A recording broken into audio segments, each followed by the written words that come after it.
You can ask, why do you contest in Kota Raja? It's because this is the constituency with the highest number of Indian voters in Malaysia. And then we get also like negative reporting by like Malaysia Kini, for example, which is very important in shaping public opinion. The last time, we are actually the underdog. You can see, one look at us, you know we are the underdogs. But the Malaysia Kini heading at the last interview said, Udaya forces 3 cornered fights in Pakatan seats, as if though we are being the spoiler. Okay? So like, what we are saying is, the facts are rare ipsa locutor. The facts are so plain and obvious. But as I said, 222 seats, 5 parliamentary seats and 576 state seats.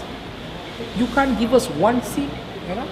You can't make way for us for one seat, for a voice of the Indian poor at the highest political level.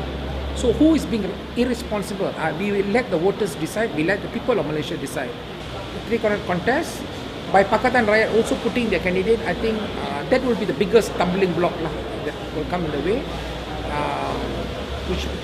which may end up in Barisan Nasional winning, which we do not want. See, we want a change of government, but we do not want a change from UMNO to an UMNO clone. No, we are not in for that either. Pakatan certainly at this juncture do not enjoy the support of Hindraf as they did in 2008. I think that's plain and obvious. Everybody knows that. And I think they themselves are to be blamed. Pakatan is to be blamed. One, because of non-delivery in the Pakatan states, 5 Pakatan states, there's non-delivery. They're just marginally better than UMNO. Okay, so that's one aspect. Number 2, Pakatan seems to be continuing institutionalized UMNO racism. There's not much of a difference, and then they're giving excuses. Number 2, and the only way to bring back, as I said, to bring back the Indian support back to Pakatan, I think, to me, the Indian only hope, their only hope is in Hindraf. Okay? So unless and until this late hour, 11th hour, if Pakatan still engages us, comes to some terms, okay, we can put the other problems on hold, okay, non-delivery of Pakatan in the Pakatan, we can put it on hold. We concentrate on the general elections. Now, you did not deliver, now you must give us a chance to fight for delivery. Okay, we would like to be the internal check and balance for Pakatan when they are in Putrajaya. And I think they do not want us to be a thorn in their flesh. So, to me, to bring back, to jumpstart the whole Indian support back to Pakatan, I think the only way forward is to engage in traffic. Until now, the top leaders of Pakatan don't even want to meet us on 2 issues. One, when we talk about Indian poor issues, they do not want to see us. Number 2, when we ask for seats, they do not want to see us. So, like for example, in MIC, in Barisan Nasional, MIC has been allocated 9 parliamentary seats, 19 Don seats, okay, 19 state assembly seats. Whereas for Hindraf, it's 0 and 0. 0 parliament, 0 state assembly seats as it stands. Okay, so if even in 9 seats and 19 state seats, we have stated this many times that if in Barisan Nasional the Indians get a raw deal, in Pakatan you got no deal. So that is the predicament. And I said, it's still not too late. The only way forward is to engage Hindraf, and we certainly want change. We want change for the better, not for an UMNO clone. One of the first things I would like to do, assuming I win as an MP, is I would like to move a motion in Parliament on the ending of, on number one, on Malaysia rectifying the United Nations Convention on the elimination of all forms of racial discrimination. I think that is step number 1, rule number 1.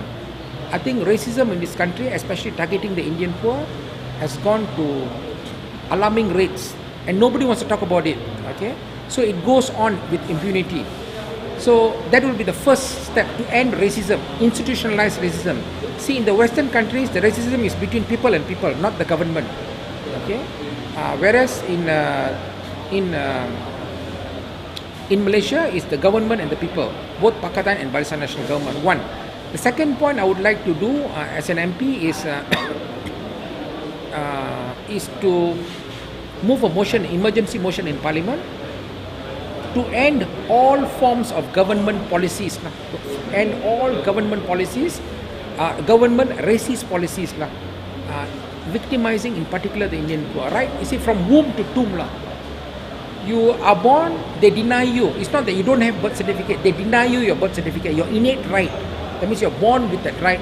Even a birth certificate, we have to go on our knees and beg Najib, And then, for example, we have suggested, as soon as I came out of Kemunting, I did my research, I had time for research. We wrote to Dato Sri Anwar Ibrahim, YB Lim Kit Siang, YB Dato Sri Hadi Awang.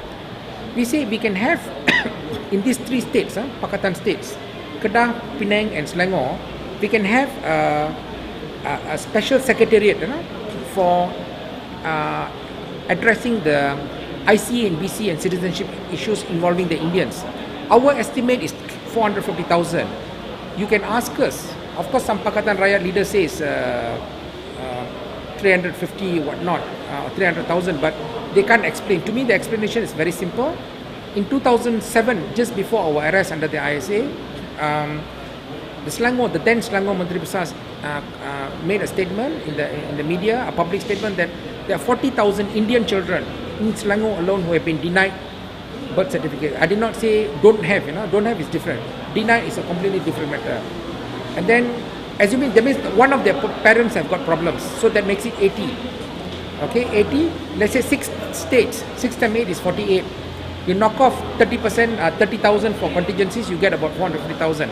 Anyway, so we propose that the Pakatan state governments, for example, set up a secretary in the SUK building itself. Okay, so if Pakatan was serious in addressing the issue of ICBC and citizenship, by now I think in Selangor, half the problem would be solved in 5 years. But now they're back to square one. Just 2 months ago, they get all the old ladies to go in front of Parliament, show them the right IC. We're back at square one. So why was it not done in the 5? Of course, they want to do it within the 100 years. We welcome that. That's a good move. It's a positive move. Within 100 years, they'll solve the IC problem. Very good. But what did they do in these 5 years? To eliminate this problem, to help alleviate this problem. There's no seriousness shown.